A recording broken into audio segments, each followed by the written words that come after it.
Welcome friends, અમારી team આજે અમે જતા છે ધરમપુરમાં માલમપાડા ગુરુકુળ સ્કૂલમાં કરાટે ચેમ્પિયનશિપ રમવા માટે, જ્યાં ઓપન કરાટે ચેમ્પિયનશિપ માર્શલ આર્ટની ઇવેન્ટ છે. તો ત્યાં અમે રમવા માટે જતા છે અને આ ફાઇટરો રમવા માટે જઈ રહ્યા છે. તો આપણે જીતીને જાવશું ને? કોનો ગોલ્ડ લાવવાના કે સિલ્વર લાવવાના? ગોલ્ડ લાવવાના ને? ઓકે, તો આ લોકો બધા ગોલ્ડ મેડલ માટે રેડી છે કે અમે ગોલ્ડ જીતીને લાવશું. ચોક્કસ? કોણ ગોલ્ડ લાવવાનું? अरे वाह, ओके, देखते हैं फिर कौन गोल्ड लाता है. सो थैंक यू गाइस અને જોતા રહેજો.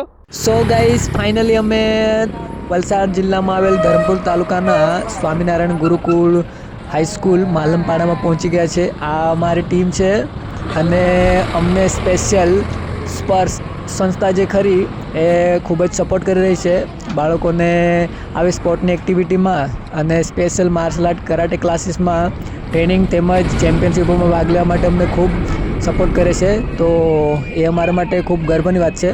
અમે અહીંયાથી ગેટની અંદર એન્ટ્રી કરી રહ્યા છીએ અને આ સ્કૂલ ખૂબ જ સરસ છે.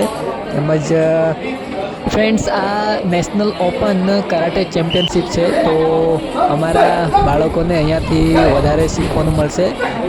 ચેમ્પિયનશિપમાં જીતીને જવાનો ઈરાદો બનાવીને આવ્યા છીએ. તો વિડીયોમાં આગળ જોતા રહેજો ફ્રેન્ડ્સ. Thank you.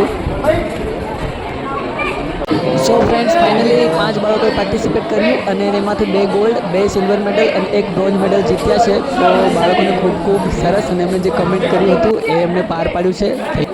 બાળકોના બોડી અને માઇન્ડ પાવરના વિકાસ માટે તમે પણ આવી ટુર્નામેન્ટોમાં બાળકોને ભાગ લેવડાવજો અને એમને આગળ શીખવા માટે મદદરૂપ બનજો. Thank you.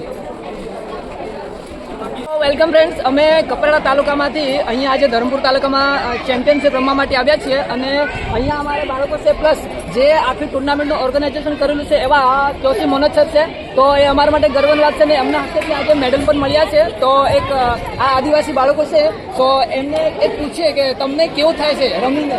તો બધા મેડલ પણ લીધું, તો રમીને કેવું થાય?